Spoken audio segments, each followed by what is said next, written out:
Guten Morgen, ihr Lieben. 6:30 Uhr und ein wenig Tageslicht ist auch schon zu sehen. Die Sonne hat's aber noch nicht hinter den Wolken hervorgeschafft.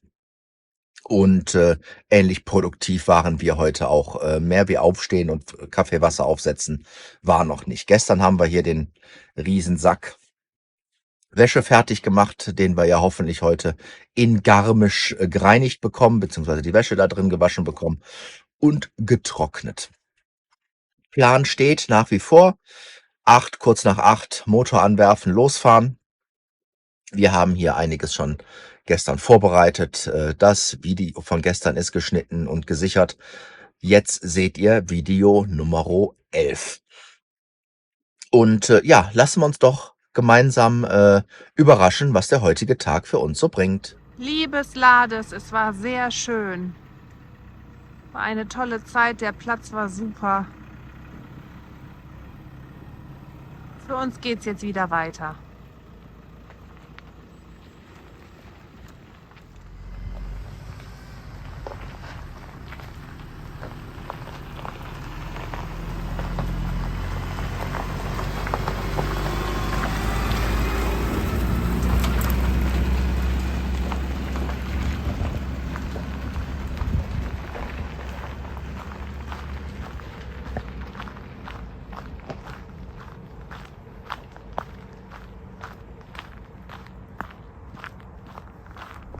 Die letzte Kurve und dann hat die Straße uns auch wieder. Müssen wir nur hier scharf links rum. Bärbel guckt mal, ob von rechts einer kommt. Ich gucke von Alles links. frei. So. Der Transitfahrer von gestern, der hat hier gehupt, als er hier rum ist. Oh. Bisschen Radau im Radkasten von dem Matsch, den wir da mitgenommen haben in unseren AT-Reifen. So, jetzt fahren wir wieder runter auf die Reschenstraße. Und dann geht's für uns 1,5 Stunden Richtung Garmisch-Partenkirchen zum Waschservice. Drückt uns bitte die Daumen, dass wir heute Wäsche gewaschen bekommen. Sonst müssen wir in Garmisch einkaufen gehen. Wir haben nichts mehr, gar nichts mehr im Schrank. Guten Morgen, ihr Lieben. Wir haben gerade eine Station gesehen, wo die Temperatur angezeigt wurde. Das deckt sich mit der Temperatur hier im Dexter. Wir haben 13 Grad und 8:12 Uhr.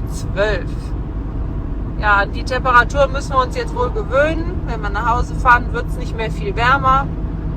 Aber immerhin ist es heute trocken. Wenn du Gott zum Lachen bringen willst, fang an, Pläne zu machen. Das trifft für den heutigen Tag ganz gut zu. Ihr habt unsere Reise ja verfolgt und wir sind ja nicht umsonst, auch wenn wir nach hinten raus jetzt noch 1,5 Wochen Zeit haben, schon wieder gut Richtung Norden, Richtung Deutschland unterwegs, weil wir einfach gemerkt haben in den letzten Tagen, dass es unserer Hündin nicht ganz so gut geht. Wir haben das ja mit diesem Spezialfutter schon mal angesprochen und ich will das jetzt auch nicht zu sehr breit treten, aber unsere Einstellung ist, kein Urlaub dieser Welt ist es wert, dass es meinem Hund schlecht geht.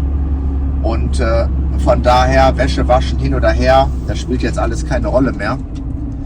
Wir haben jetzt im Navi Wuppertal eingegeben, 629 Kilometer, 7 Stunden 51 Fahrt. Das heißt, dann sind wir gegen späten Nachmittag in Wuppertal.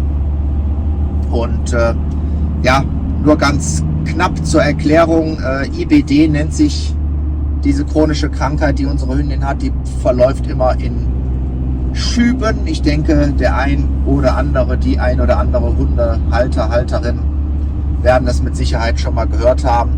Ist eine extrem verzwickte Krankheit, chronische Krankheit. Und ja, seit gestern ist es ganz klar, das hat nichts, also die Aufregung und das Reisen schlagen ihr halt auch ab und an mal auf den Magen und Darm, aber die Anzeichen sind jetzt so, dass wir das nicht mehr übersehen können. Und das soll uns letztendlich allen dreien Spaß machen. Und die Alma hat im Moment alles andere, aber keinen Spaß. Also, Thema hier mal erst zu Ende. Das 11. Video, was ihr gerade angefangen habt, werden wir dann vermutlich unterwegs gleich auf der Autobahn nochmal weiter fortsetzen. Dann gibt das so einen Dialog zwischen Bärbel und mir. Ein kleines Fazit können wir ja ziehen, oder? Ja. Das können wir dann jetzt auf dem Heimweg machen, was uns wie gefallen hat, wie uns die 3,5 Tonnen unterwegs jetzt weitergebracht haben, ob wir eine Auflastung hätten machen können, sollen, müssen, dürfen und alles drumherum. Wie gut hat das geklappt mit der Maut, also keine Maut zu zahlen. Dann holen wir euch da gleich wieder dazu und im zweiten Teil vom Video würden wir dann halt einfach mal auf die Kosten eingehen. Das haben wir euch auch versprochen. Die machen wir dann die Aufstellung, wenn wir zu Hause sind. Und entweder gibt es dann die Kostenaufstellung aus dem heimischen Wohnzimmer oder wir gehen dann morgen oder übermorgen nochmal runter in den Camper. Wie auch immer. Ja, ist ein bisschen schade, aber nochmal, kein Urlaub dieser Welt ist es wert, dass mein Mund schlecht geht. Punkt. Bis gleich. Zurück auf der deutschen Autobahn, die A7 kurz hinter Füssen. Leichte selektive Grenzkontrolle der deutschen Polizei, deutschen Zoll, deutsche Grenzbeamte, aber hat uns jetzt nicht tangiert. Ich glaube, die haben sehr selektiv gesucht. Naja, gut. Wie auch immer, wir sind zurück in Deutschland und lassen den Dexter jetzt ein bisschen laufen. 614 Kilometer haben wir noch. Einen Zwischentankstopp müssen wir noch machen. Und ich würde sagen, dann starten wir doch in unser Reisefazit mit euch. Bärbel fängt mal an. Ja, da bin ich auch schon. Also ich würde, wenn wir die Reise so nochmal machen würden, andersrum starten. Ich würde in Italien starten wollen und dann zurück nach oben und dann über Frankreich wieder nach Hause. Warum würdest du das andersrum machen? Ja, ich habe irgendwie das Bedürfnis gehabt, in der Sonne zu starten. Unser jetziger Start war recht kühl und verregneter. Daher würde ich lieber in Italien starten, weil es da wärmer und sonniger ist. Und es hat natürlich auch Gründe mit der Wäsche. Wir hatten ja die Problematik mit der Wäsche, mit dem Wäschewaschen. Ich würde auf jeden Fall trotzdem nicht mehr als für 10 Tage die Sachen mitnehmen. Dabei würde ich bleiben. Das fand ich gut. Dass wir da jetzt nichts gefunden haben, lag bestimmt auch an uns, dass wir das nicht genug gesucht haben mit den Waschmaschinen. Oder nicht früh genug angefangen haben, weil wir gedacht haben, Mensch, er war in Frankreich so entspannt, ne? Und dann haben wir halt in Italien fast bis auf den letzten Drücker gewartet damit. Ja, stimmt. Ja. Oder auch dann die Campingplätze vielleicht einfach gezielter aussuchen nach Waschmaschine inklusive Trockner. Oder halt dann auch vom Wetter abhängiger machen. Aus der Erfahrung heraus, als wir in Spanien unterwegs waren, war das auch kein Problem. Da haben wir die Wäsche gewaschen und das Wetter hat immer super mitgespielt und war innerhalb eines Tages trocken. Hätte jetzt auch klappen können, war leider nicht so. Hat aber trotzdem alles gut funktioniert. Die liebe Technik, was soll ich sagen? Fangen wir mit der Technik vom Fahrzeug an und die Probleme, ja, dass alles gut funktioniert hat, abgesehen von 2 Sachen am Fahrzeug. Das war zum einen für mich persönlich die frühe Meldung nach einem Drittel AdBlue-Tank leer, dass wir da quasi schon aufgefordert sind, zwischen 5 und 7 Liter nachzufüllen, habe ich euch ja eingeblendet in einem der Videos. Und dass unser Grauwassertanksensor irgendwie vermutlich einen weg hat, einen an der Waffel hat. Ob leer, nur ein bisschen drin, zwischendurch immer wieder angefangen zu piepen. dass der 100% voll ist und wir den leer machen sollen, was natürlich Blödsinn ist. Wir haben den ja während der Fahrt, haben wir ja hier unser Kontrollpanel angehabt, da haben wir uns dann erstmal mit beholfen und haben gesagt, nee, dann machen wir es halt aus. Kann ja sein, ich weiß nicht, wie der Sensor da drin funktioniert, dass sie das Rappeln während der Fahrt ein bisschen aus dem Konzept gebracht hat. Wir haben die Meldung aber auch bekommen, nachdem wir dann irgendwo gestanden haben. Ne? Also das war dann ähnlich. Und das war aber auch nur zweimal. Also das lassen wir irgendwie mal überprüfen, wenn wir zurück sind. Und das war es dann eigentlich auch an Problemen mit dem Fahrzeug. Also ich meine, wir haben jetzt aktuell 5.300 Kilometer runter.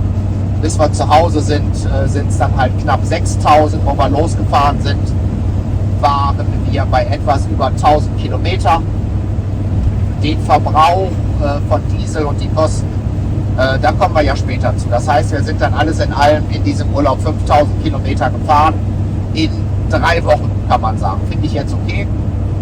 Ansonsten haben wir technische Probleme nicht mehr mit dem Fahrzeug gehabt, in keinster Weise, sondern dann halt nur noch mit unserer Film- und Kameratechnik, also der Insta360 Selfie Stick, der sich aufgelöst hat, das Thema mit dem DJI MiG 2, das sich dann nicht mehr hat koppeln lassen wollen. Gut, bis auf den defekten Selfie Stick haben wir das ja in den Griff bekommen. Dann werden wir uns dann, wenn wir jetzt zu Hause sind, einen 5 Meter Selfie Stick organisieren, aber nicht mehr von Insta360. Weil der Preis ist dann für 2,5 Jahre Nutzung für mich einfach nicht gerechtfertigt, muss ich sagen. Also das rechnet sich nicht. Da kriege ich den 5 Meter Selfie-Stick aus dem China-Zubehör, ebenfalls in Carbon, Kohlefaser, für weniger als die Hälfte vom Preis, was wir für den Insta360-Stick bezahlt haben. Und wenn der dann kaputt ist, ärgere ich mich halt maximal nur noch die Hälfte. Sonst hat die Technik wirklich gut mitgespielt. Wir haben ein paar schöne Aufnahmen bekommen. Ich denke, die Videoqualität ist soweit auch okay. Die haben wir zum sehr großen Teil noch mit einem iPhone 13 Pro gemacht, wie jetzt auch. Zwischendurch mal mit einem 15 Pro. Sind aber am Überlegen, ob wir da nochmal auf eine Osmo Pocket, wenn die 4er rauskommt, umschwenken. Wissen wir aber noch nicht, müssen wir mal gucken. Ansonsten sind wir eigentlich wirklich zufrieden. Aber letztendlich müsst ihr das vom Ton und Bild beurteilen, wie euch das gefallen hat. Da würde ich mich freuen über das ein oder andere Feedback in den Kommentaren. War das okay? Also wir haben zwischendurch gemerkt, dass Bärbel deutlich leiser spricht wie ich. Also das ist uns selber aufgefallen. Ich habe dann versucht, im Schnitt, in der Nachbearbeitung da immer noch ein bisschen was an Ton zu optimieren. Manchmal ist es gelungen, nicht immer. Also von daher technisch liegt dann die Schuld bei mir. Das bitte ich zu entschuldigen. Da sind wir drauf und dran, das noch ein bisschen zu optimieren. Wir haben das Mikrofon von Bärbel jetzt dB-mäßig zur Aufnahme ein bisschen angehoben. Das hat nach meiner Meinung schon mal ein bisschen Besserung gebracht. Das von meiner Seite zur Technik. Ich gelobe Besserung und versuche immer lauter zu sprechen. Zum Thema Lebensmittel würde ich auch nach wie vor wieder nur für die ersten 2 bis 3 Tage von zu Hause Lebensmittel mitnehmen. Getränke ist sicherlich klar. Ansonsten kaufen wir lokal ein, weil wir einfach andere Lebensmittel bekommen und die Bauern und Einzelhändler dann halt lokal unterstützen. Und das ist für uns auch immer eine kleine Erlebnisreise.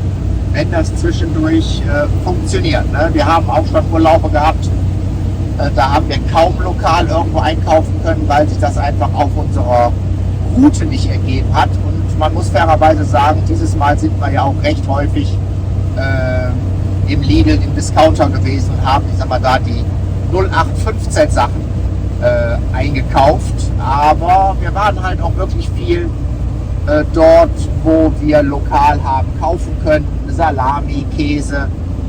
Ja, das gehört für uns einfach mit dazu. Das haben wir zwischendurch in den Videos ja auch erwähnt.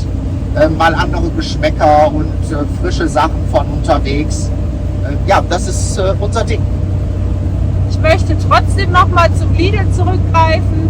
Auch wenn wir sicherlich in dem Supermarkt eingekauft haben, habe ich versucht, Lebensmittel, die wir regulär gekauft hätten, ja, ist richtig, aber ich habe versucht, die trotzdem anders einzukaufen. Die bieten ja andere Sachen an als unsere Lebensmittel, Einzelhändler, und habe versucht, dann da wenigstens dem Land entsprechendere Lebensmittel einzukaufen.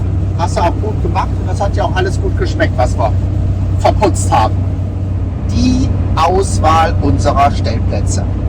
Apps gibt es genug, die kennt ihr alle zu Genüge. Nichtsdestotrotz haben wir immer versucht, im Vorfeld gut zu recherchieren, wo kommen wir unter. Wir nutzen 85% Google Maps. Das geht in der Regel gut, weil wir da über die letzten Jahre einiges an Erfahrung gesammelt haben. Aber manchmal funktioniert es halt auch eben nicht. Nicht jeder Stellplatz ist immer so direkt anfahrbar oder erweist sich dann halt vor Ort als insofern nicht zugänglich, weil es eben Privatbesitz ist. Bei Google Maps, Satellitenansicht, ist kein Schild zu erkennen. Ist es privat, ist es nicht privat? Und ja gut, haben wir euch gezeigt. Das ist auch 2-3 Mal in die Hose gegangen. Dann sind wir halt weitergefahren. Also es ist auch immer wichtig, Plan B zu haben. Und unser Plan C sind dann halt Stellplätze und Campingplätze. Wir fühlen uns da vom Grundsatz her nicht ganz so richtig wohl. Wir haben es ganz gerne, alleine zu stehen, ein bisschen ruhiger zu stehen und einfach dann auch den riesen Luxus und Komfort zu nutzen, die Tür aufmachen zu können. Die Alma kann raus und rein, wie sie will. Die kann sich in eine Wiese legen, hier wegen auch im Dreck, auch im Schotter, je nachdem, wo wir da gerade unterwegs sind.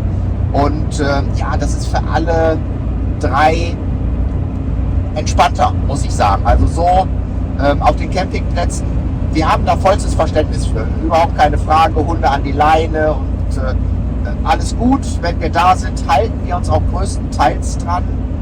Nicht immer, ich sag mal, wenn wir da eine gute Parzelle haben und die Alma ist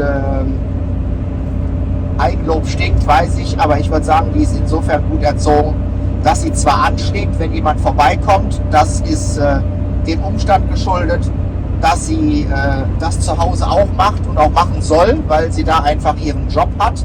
Es gibt Leute, die gehören nicht auf unserem Hof, auf unser Grundstück und dafür ist die Alma auch da.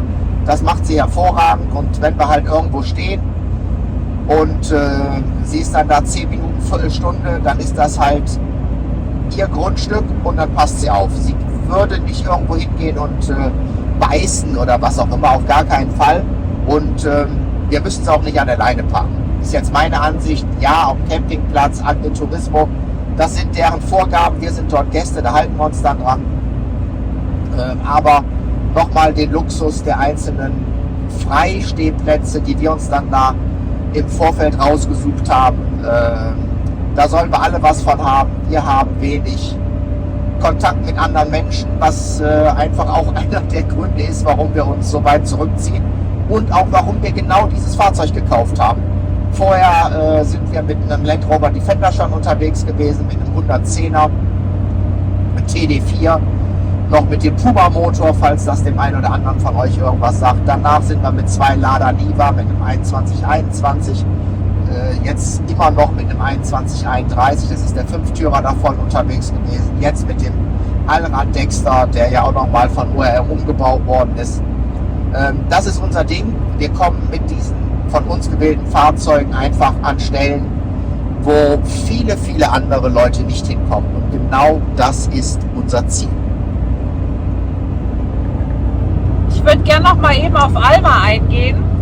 Selbst wenn wir an Plätzen sind, wo keiner ist, wo wir wirklich die Tür aufmachen und Alma kann frei wählen, wo sie sich hinlegen mag, wie gesagt, im Dreck, in der Wiese, das entscheidet Alma ganz alleine. Sie geht nicht auf eigene Faust irgendwelche Feldwege oder läuft durch den Wald, das tut sie nicht. Sie wartet schon darauf, dass wir gezielt mit ihr Gassi gehen. Und da passen wir natürlich auch auf, dass wir auf den Wegen bleiben und sie halt nicht irgendwie in den Wäldern abhaut. Das tut sie nicht. Und sie hat auch kein Jagdtrieb. Also sie guckt interessiert, wenn ein Hase, ein Igel, ein Frosch, ein Reh, was auch immer, ihr über den Weg läuft.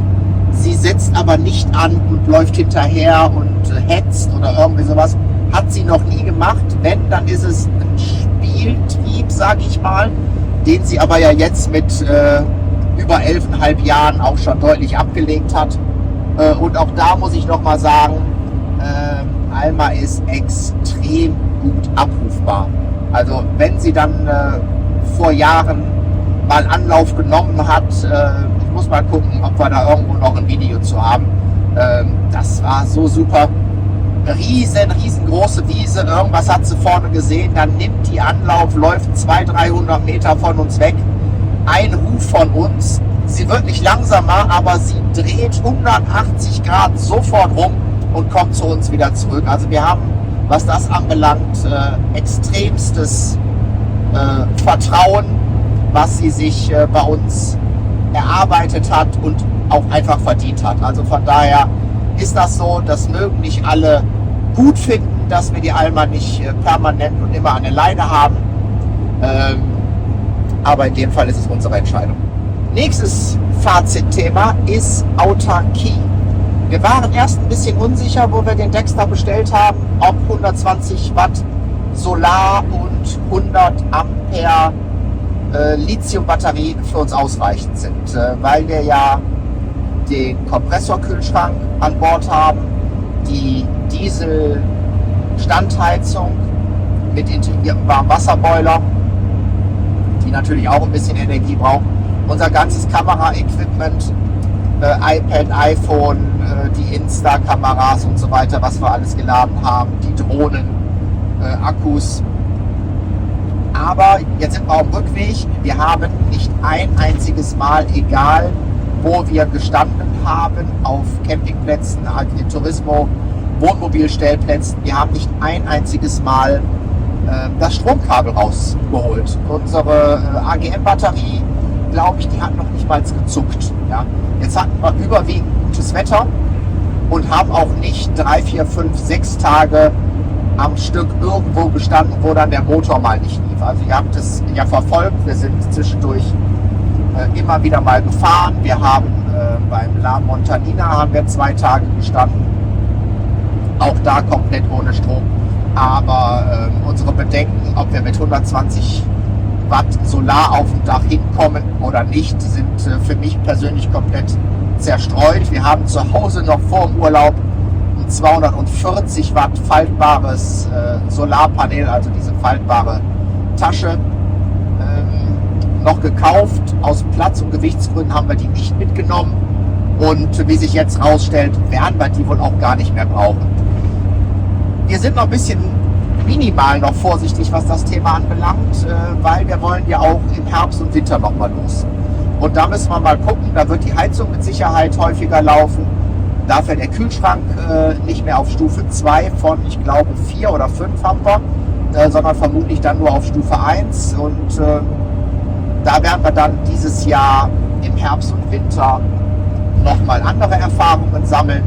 Ich glaube aber, dass wir persönlich mit dem Setup extrem gut hinkommen und für uns so autark stehen können, dass wir keinerlei Probleme haben. Wir achten drauf, das habt ihr auch mitbekommen, dass unser Dieseltank immer relativ voll ist. Also wir tanken dann, wenn es sich ergibt, nicht wenn die Reservelampe an ist, dass wir dann da irgendwie noch in Situationen reinkommen, die einfach durch anderes Handeln vermeidbar gewesen sind. Unser Dexter ist 6 Meter lang, 2,6 Meter breit und 3 Meter hoch. Und damit finde ich oder finden wir die Größe absolut ausreichend für uns beide. Wir sind beide keine zierlichen Figuren. Wir sind groß und brauchen ein bisschen mehr Platz als die anderen. Aber ich will damit sagen, wir 2 Erwachsene plus unser Hund, der Platz ist absolut ausreichend. Würden wir das Fahrzeug größer wählen, wären wir nicht dahin gefahren, wo wir hingekommen sind. Und das ist ja genau unser Ziel. Ich muss sagen, das Bett, ich habe so gut geschlafen, besser als zu Hause.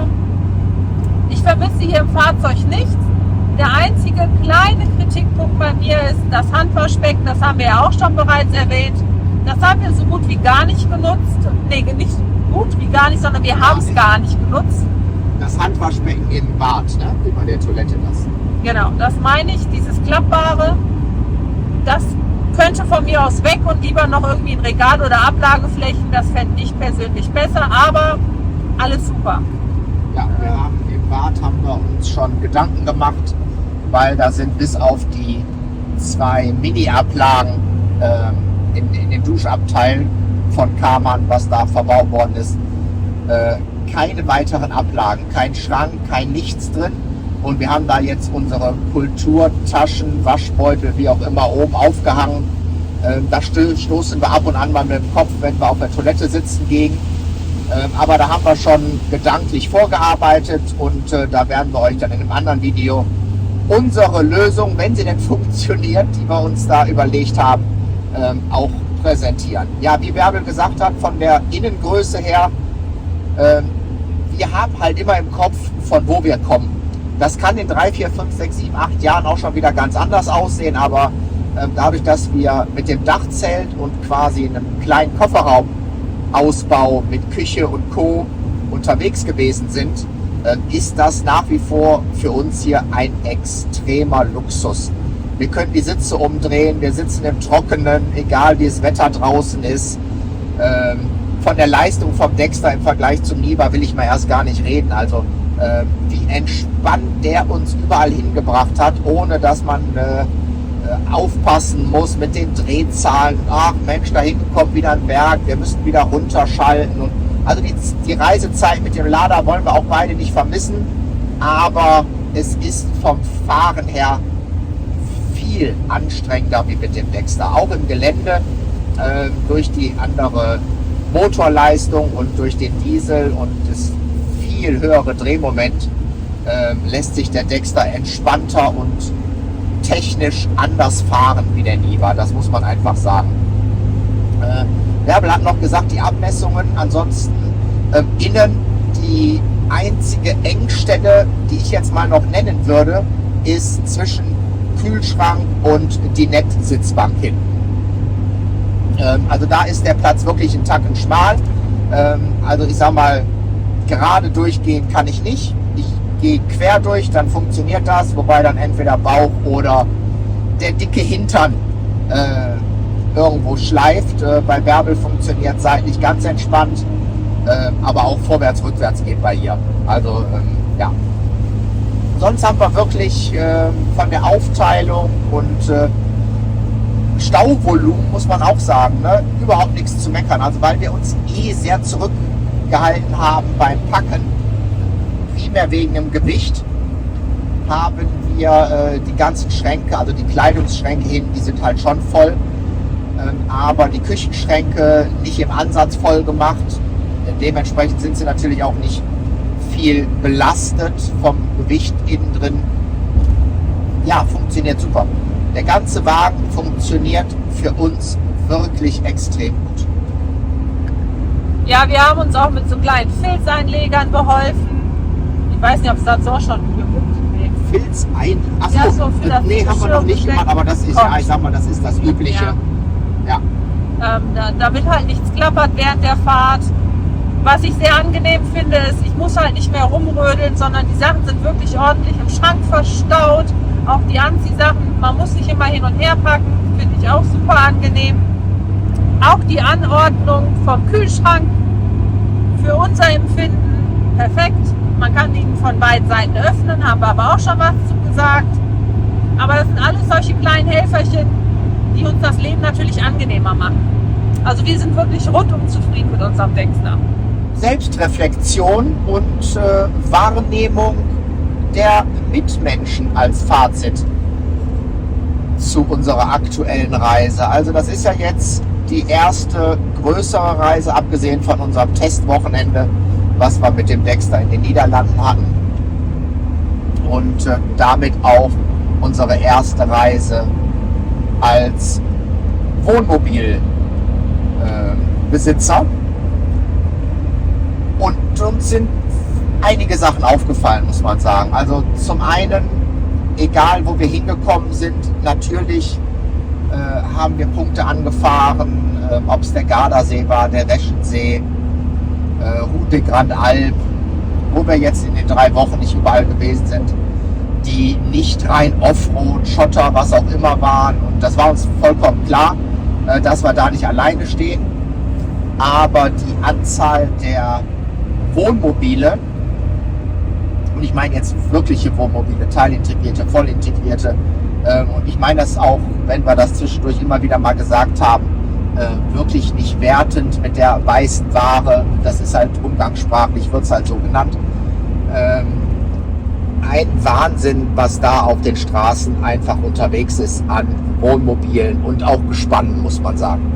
Das Verhalten im Groben und Ganzen, muss man sagen, 90% okay, was wir jetzt so beurteilen würden. Wir sind allerdings auch sehr naturverbunden. Also wir achten wirklich sehr darauf, die Plätze mindestens so zu verlassen, wie wir sie vorgefunden haben. In der Regel versuchen wir immer noch ein bisschen Ordnung zu machen. Und ja, kann man halt nicht immer so von allen sagen. Also wir haben zweimal, ja, ich will jetzt nicht mit dem Finger drauf zeigen, Fehlverhalten oder wie auch immer, aber man hätte sich noch einen Tacken anders verhalten können.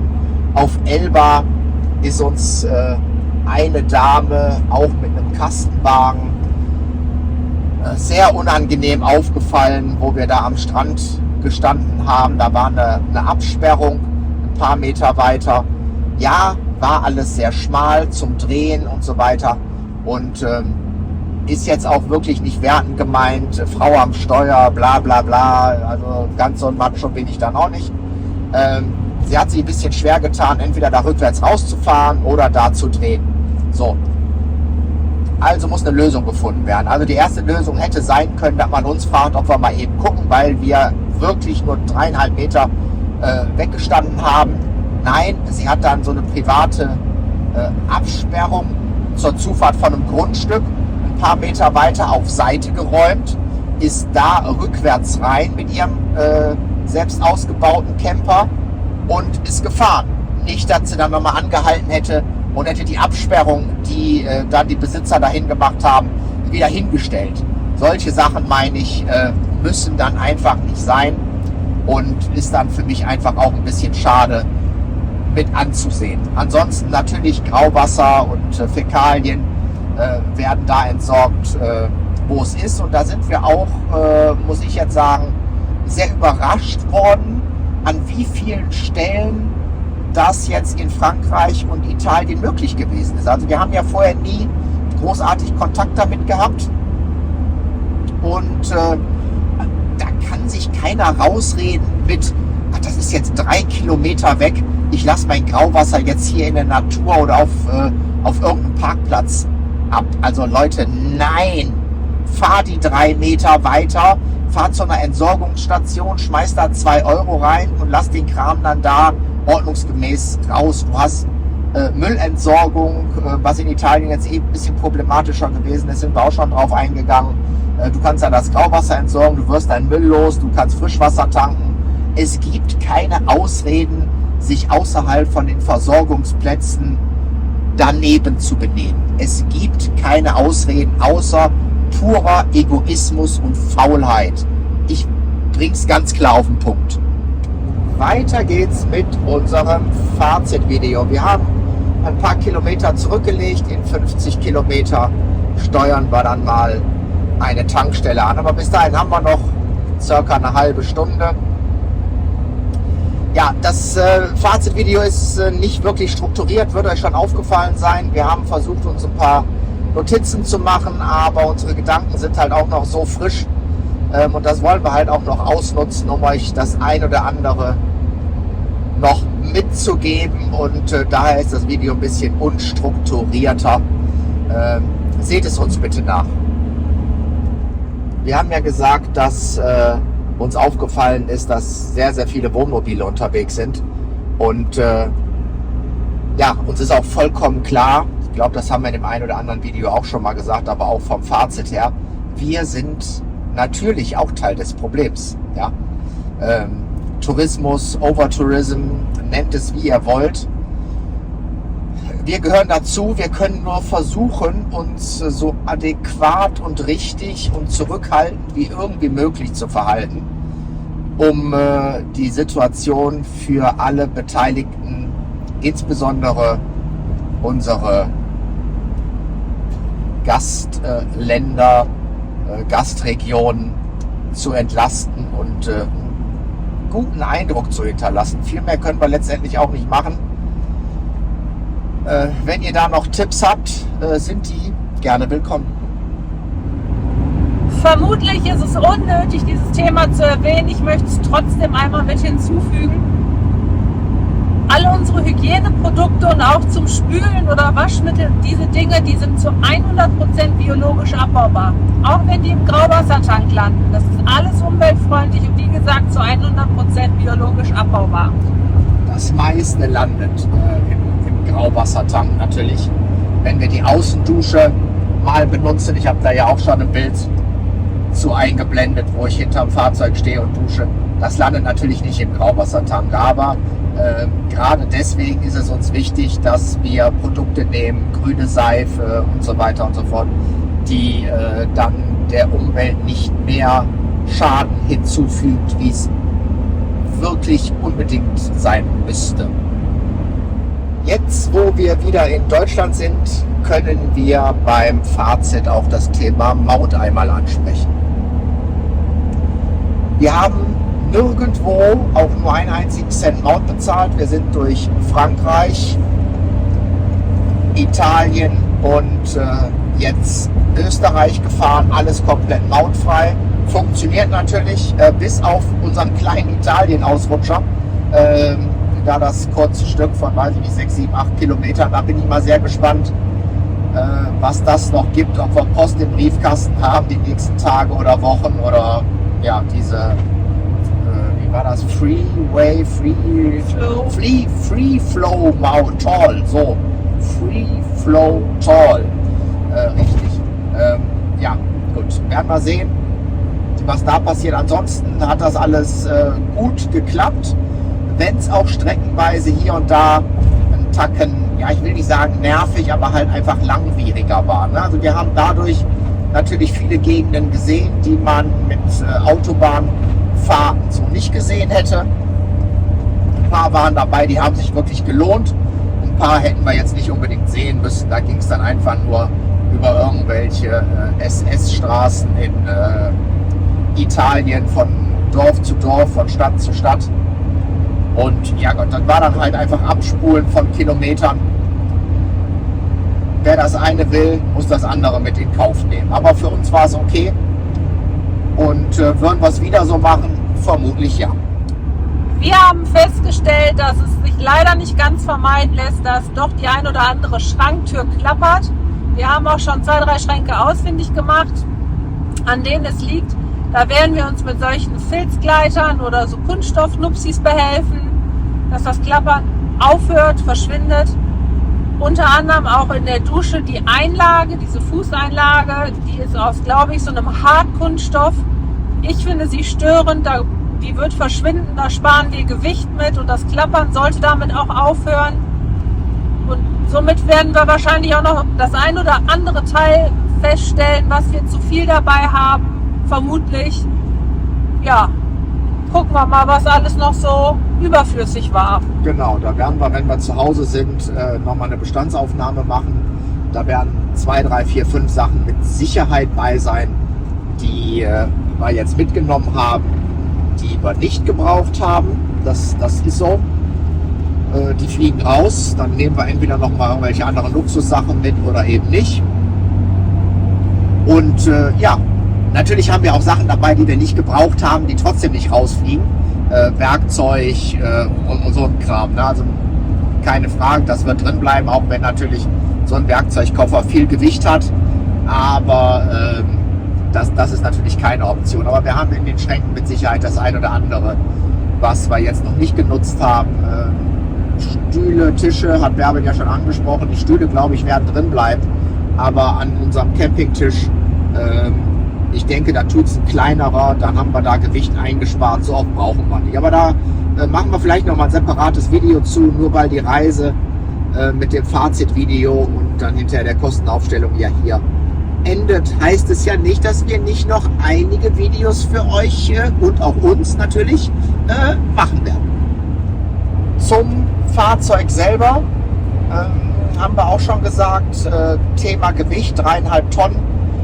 Zumindest bei der Roomtour, bei der Vorstellung des Fahrzeugs war das ein Thema. Ob wir es jetzt in den Videos schon mit eingebaut haben, weiß ich gerade gar nicht. Aber wir haben, bevor wir jetzt losgefahren sind im Urlaub, das fertig gepackte Fahrzeug auf der Waage gehabt, inklusive Bärbel, Mia, Alma. Und wir haben 3.440 Euro, wollte ich sagen, 3.440 Kilo auf die Waage gebracht, urlaubsfertig, so wie wir jetzt auch unterwegs sind.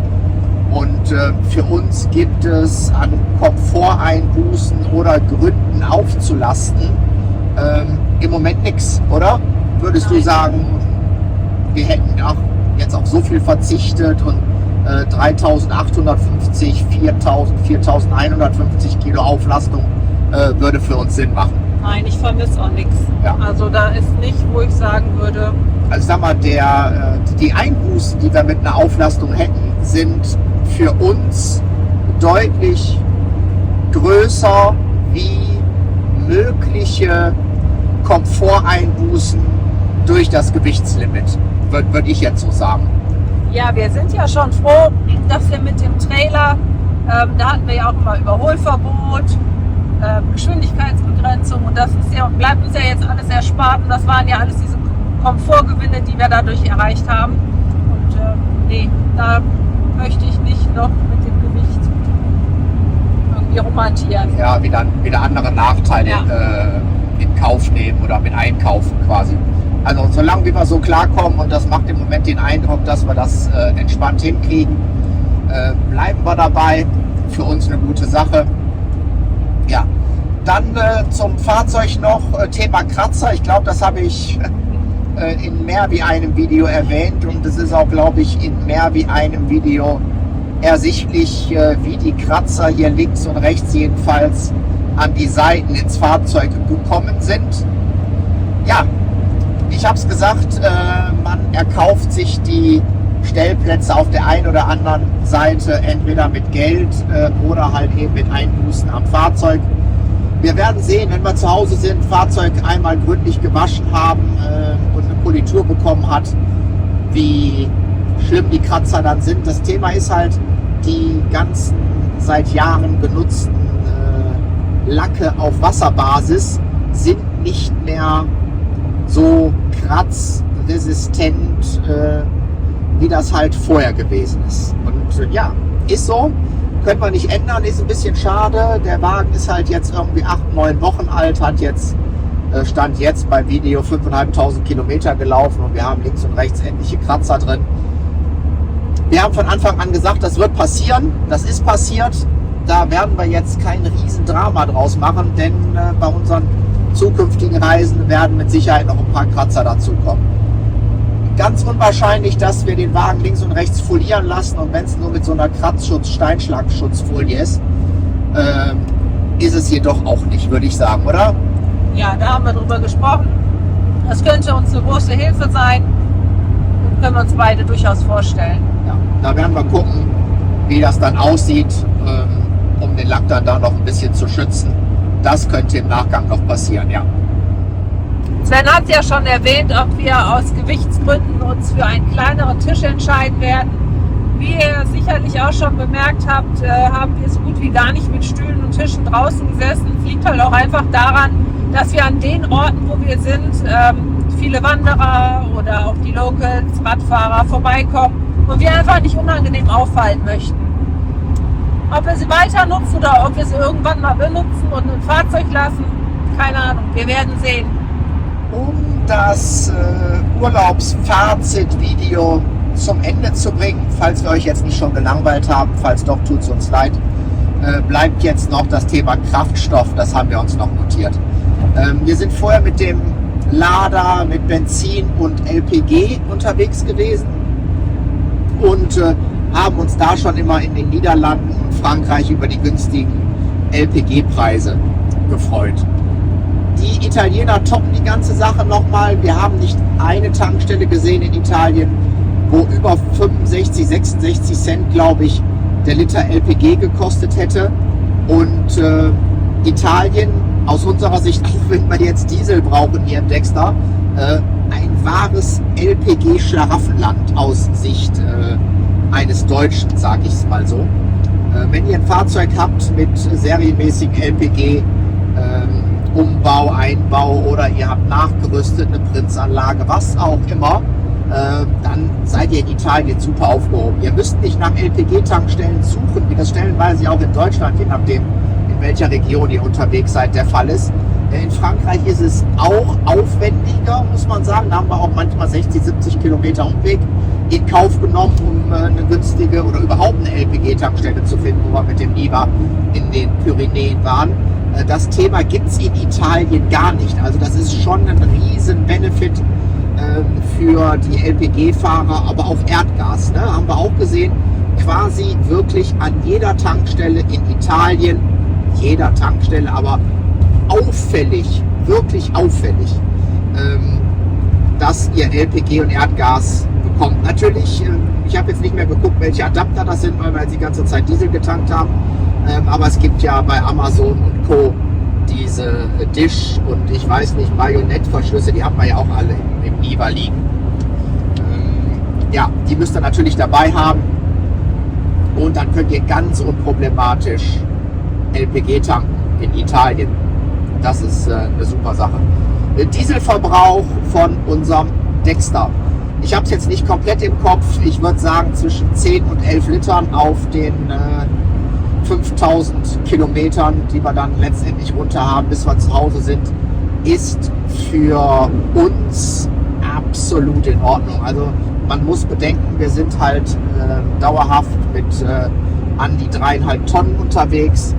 Die kleineren Offroad- und Schotterpassagen und Bergpässe, da waren wir viel in niedrigen Gängen unterwegs. Da braucht er natürlich deutlich mehr Kraftstoff wie beim Rumcruisen mit 90, 100, 110 auf der Landstraße oder jetzt auf dem Rückweg auf der Autobahn. Also für mich überhaupt gar kein Problem, der Verbrauch. Und man darf ja auch nicht vergessen, wir fahren hier nicht in einem Seriendexter durch die Gegend. Ja? Der ist alles in allem 10 cm höher. Wir haben 245er Reifen drauf, Abrollwiderstand, Angriffsfläche, alles gestiegen durch die Umbauten. Wir haben andere Kardanwellen drin und so weiter und so fort. Also das ist alles ein Tacken aufwendiger und ich glaube mit einem Serien-Dexter, mit einem Serien-Allrad nicht höher gelegt, mit den Serienreifen, könnte man sogar unter 10 Liter bleiben. Ich will es mir jetzt nicht beschwören, ich könnte es mir aber denken, aber nochmal zwischen 10 und 11 Liter Verbrauch, absolut top in Ordnung für uns. Da wird überhaupt nicht drüber gemeckert, sondern wohlwollend bei der Tankstelle nachgefüllt. Klar, unsere Faulheit, aber 2,9,9 € für einen Liter Diesel, 56,58 Liter, 118,76 €. Ganz ehrlich, Mann.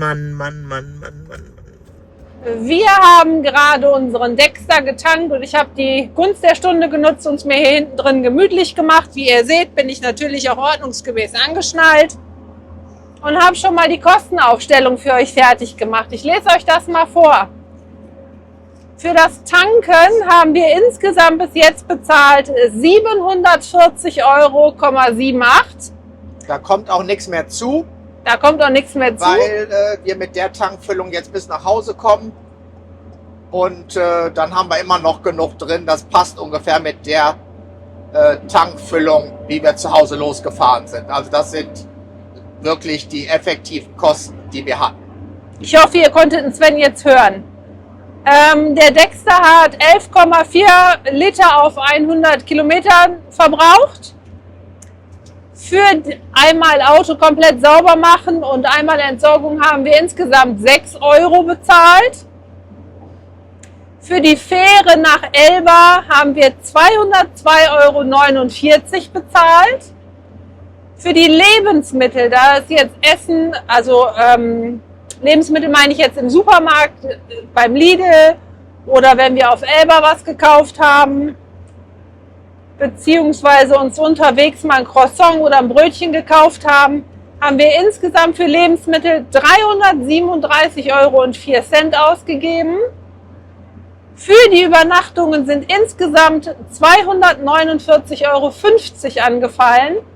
Davon waren 102 € bei La Montanina, 26 € für den Schrottcampingplatz Le Piane, 59,50 € bei Rancun Lodges, 20 € auf dem Wohnmobilstellplatz in Marmone und 42 € jetzt der letzte Platz Agriturismo, der hieß Ai Prati.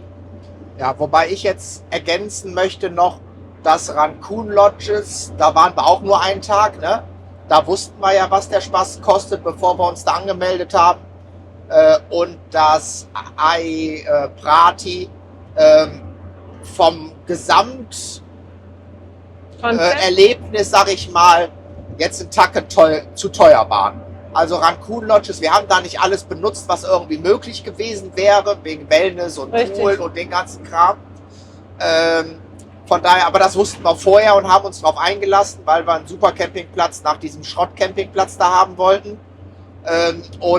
Ich sag mal, wenn jetzt dieser Ai Prati zwischen 25 und 30 € gekostet hätte, dann würde ich sagen, absolut Top-Preis-Leistung mit 42, hast du jetzt gesagt? 42 €. 42 würde ich sagen, ist ein Tacken drüber beim Preis-Leistungs-Verhältnis.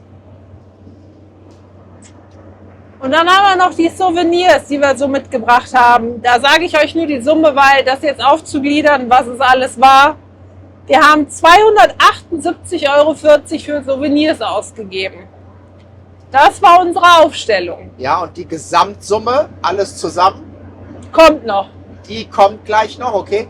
Zum Dieselverbrauch, diese 11,4 Liter. Und wie viel Diesel haben wir getankt? Für wie viel Euro? Insgesamt für 740,78 €. Okay, damit sind wir 4.900 und wenn das Navi mich jetzt nicht an der Nase rumführt, 4.940 Kilometer in den 3 Wochen gefahren mit dem Dexter. Wir haben für 3 Wochen insgesamt 1.808,21 € ausgegeben. Davon ziehe ich jetzt mal die Souvenirs ab. Dann sind wir bei einer Summe von 1.529,81 € geteilt durch 3. Dann sind wir bei 510 € pro Woche. Das waren unsere Ausgaben. Und wir haben, muss man fairerweise sagen, nicht irgendwie bewusst aufs Geld geachtet jetzt, ne? Sondern das, was wir machen wollten, haben wir gemacht. Da, wo wir hin wollten, sind wir hin. Und man könnte ja jetzt theoretisch noch sagen, okay, Elba hätte jetzt nicht sein müssen, wegen den 202 € irgendwas da, die Fähre. Aber ich bin jetzt, also Preis-Leistung ist für mich wirklich okay. Wie siehst du das? Absolut in Ordnung. Ja, ne? Wir wollten ja auch ein kleines Erlebnis haben, daher die Insel Elba. Also absolut in Ordnung. Ja. Nee, haben wir alles ausgenutzt, was irgendwie geht mit dem Dexter. Wir haben gesagt, der Urlaub soll komplett Dexter-Testurlaub sein und mir fällt jetzt nicht ein, was wir hätten noch mehr oder anders machen können, um den auf Herz und Nieren und Funktion und Funktionalität, Haptik zu testen, anstatt dem, was wir jetzt schon getan haben. Richtig. Ja. War wirklich ein sehr, sehr schöner Urlaub. Sehr intensiv. Ja. So sieht's aus. Waren sehr schöne 3 Wochen. Ja. Dann bedanken wir uns bis hierhin für das Gucken der ganzen Videos, das Kommentieren, das Liken. Ein ganz besonderer Dank geht an die ganzen neuen Abonnenten, die dazugekommen sind. Und wir freuen uns einfach auf die nächsten Touren, die nächsten Videos, die online gehen. Die werden mit Sicherheit nicht so umfangreich im Sinne von Kilometerfresserei sein, sondern wir nehmen euch mit auf unsere nächsten kleinen und dann auch hinterher wieder größere Touren. Wir haben vor, als kleinen Spoiler über Weihnachten und Neujahr noch mal ein bisschen weg zu sein. Und wir werden mit Sicherheit auch noch das ein oder andere Wochenende dieses Jahr mit dem Dexter unterwegs sein. Und auch da nehmen wir euch gerne mit und freuen uns, wenn ihr auch wieder mit am Start seid. Bis dahin und liebe Grüße von Sven und Bärbel. Destination 4x4. 4x4.